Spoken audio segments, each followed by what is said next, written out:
Good Monday evening, Southeast Texas. Welcome to 12 News Plus. We're going to take a detailed look at your 7-day forecast over the next 15 minutes.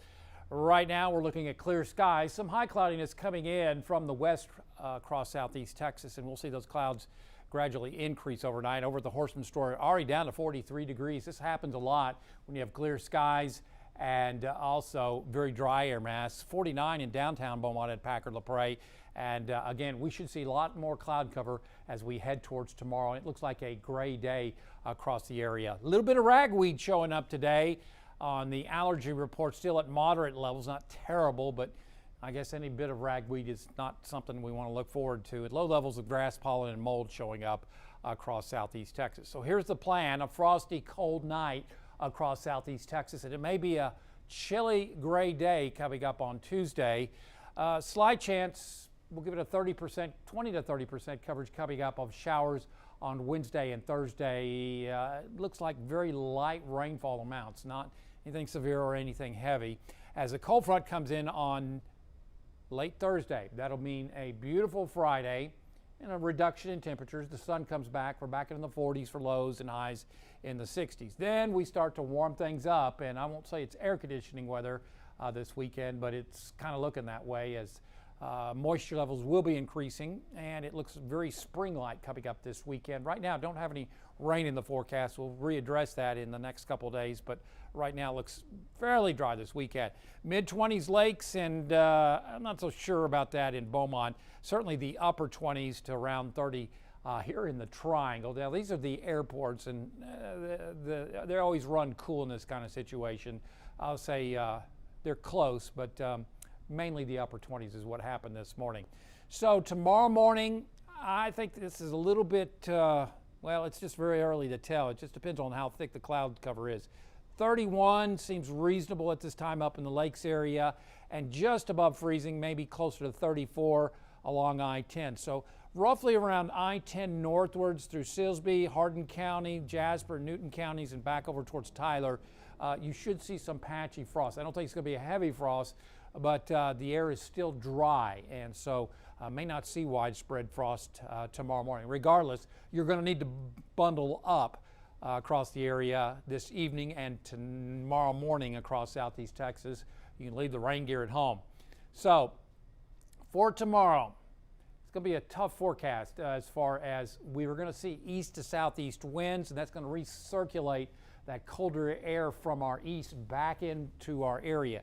We may not get to 60 tomorrow. It's very conceivable that we stay in the 50s as long as we stay cloudy. Now, if we see any bit of sunshine tomorrow, then we could get into the 60s. So I chose to go colder than what modeling is showing. This is a colder model, but some modeling showing the mid-60s. I just don't think that's going to happen tomorrow.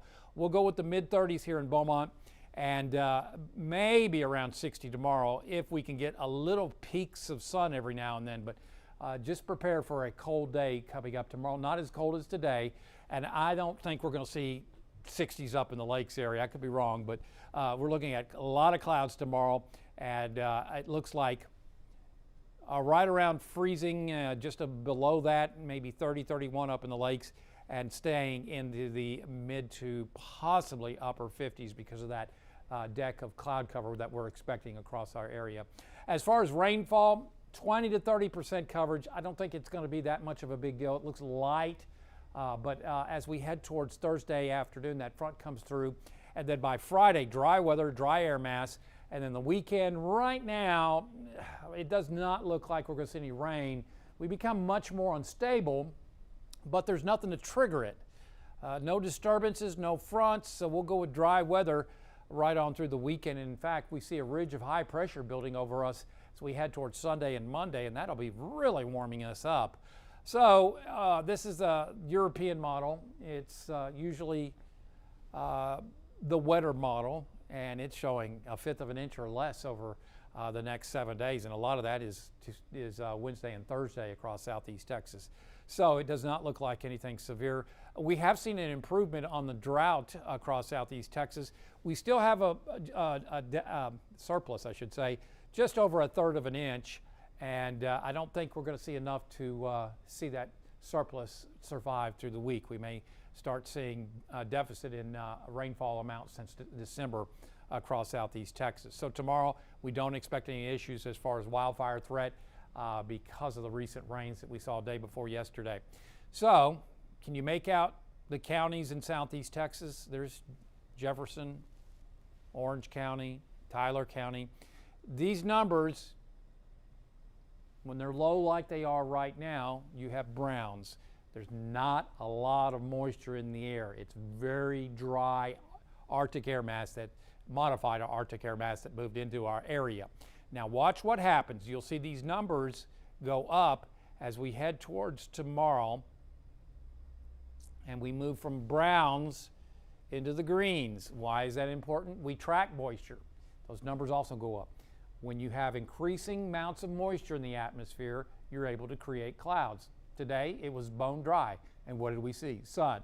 So when we track moisture, this means more moisture in the atmosphere, more clouds, and you can produce, not guaranteed, but you can produce showers and thunderstorms. And that's what we expect to happen as a series of upper level disturbances and a trough of low pressure move through coming up on Wednesday and into Thursday. So basically we're priming the pump for the potential for some light rain coming up on Wednesday and Thursday. That's why we track moisture.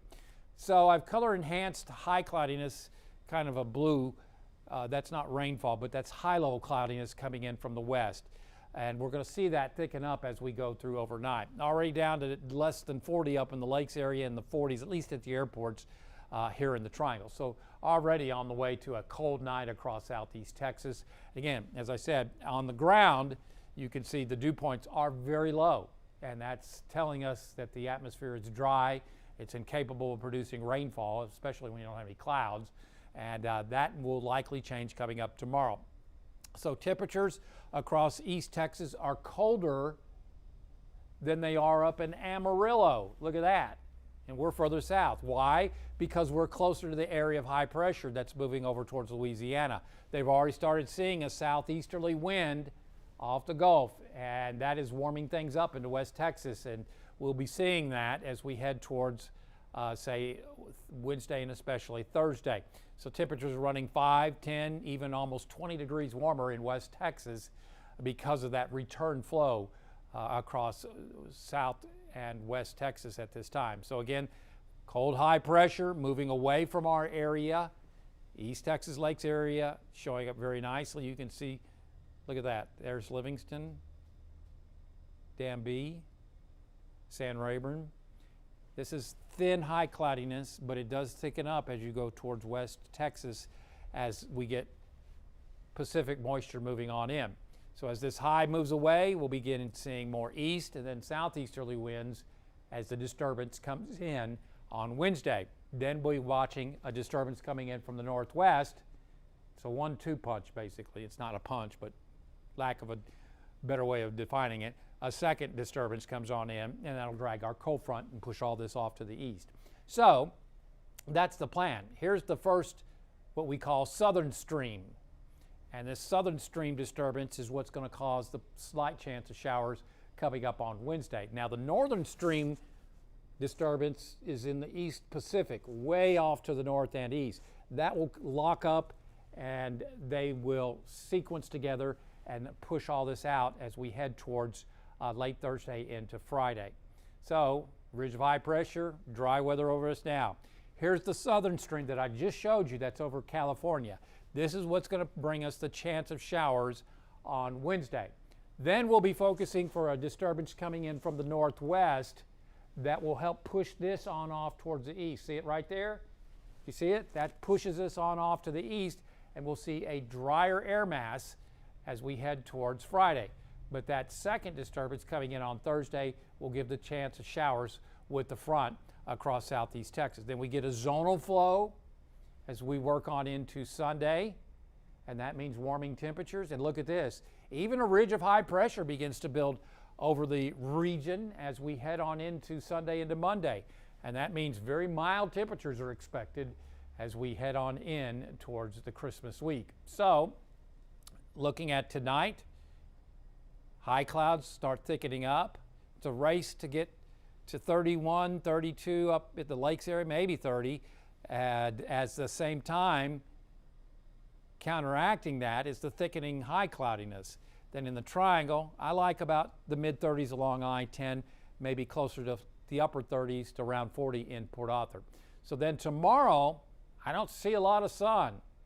And usually when we get an east to southeast wind here after cold Arctic air, I think the models may be overdoing it as far as temperatures. That 60 is going to be hard pressed. That 63 is going to be hard pressed to do. It may be right. It depends on how thick these clouds are, and I think they will be gradually thickening up. So I'm going to go under or cooler than what modeling is showing. Maybe the mid, possibly upper 50s in the lakes, just a few degrees colder, and maybe around 60 at best, maybe the upper 50s here in the triangle. So what I'm saying is you'll want to be bundled up. Don't stop using your jackets and coats, because I think it's going to be another cold morning and a chilly afternoon across southeast Texas. At least we don't have rain on top of this coming up tomorrow. Looks like a dry day, so you can leave the rain gear at home. That all begins to change as we work on into Wednesday and Thursday.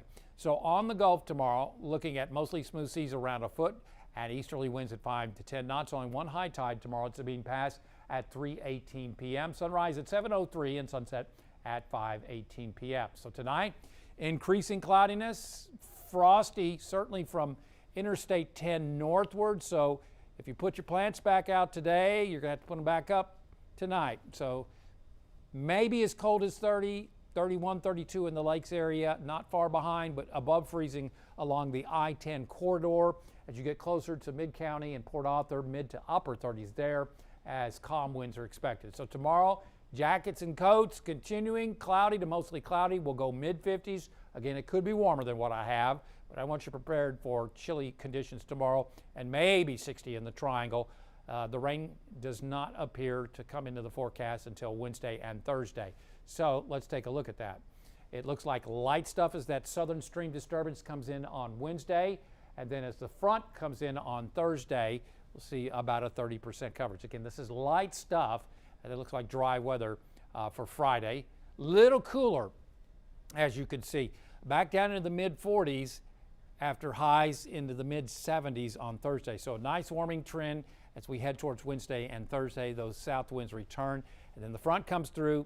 It's not a strong front. It's not an Arctic cold front, just a regular Pacific cold front. And again, we'll cool down in the mid-40s and highs mid-60s. So mild weather conditions and lots of sun coming up on Friday.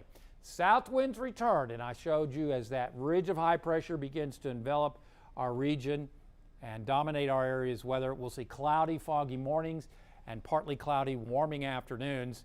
Could get into the mid to upper 70s. You warm weather fans, you can thank me later, as we may go back to air conditioning weather as we head towards Sunday and Monday. Again, we're not going with any rainfall just yet. I don't see any disturbances. Yes, we're going to be unstable, but what's going to kick off the shower and thunderstorm activity, because there will certainly be a lot of energy in the atmosphere Sunday into Monday. But with the ridge of high pressure, I expect temperatures to stay fairly warm, well above normal. Normally we see lows in the mid to upper 40s and highs in the mid 60s. So roughly about 10 to 15 degrees. Yeah, 10 to 15 degrees above normal. Now I know a lot of people have been asking about Christmas. So begrudgingly, this is 10 days out. So it does look very mild for Christmas. I'm very confident, or let's see, I'm more confident in temperatures than I am in rain chances and cloud cover.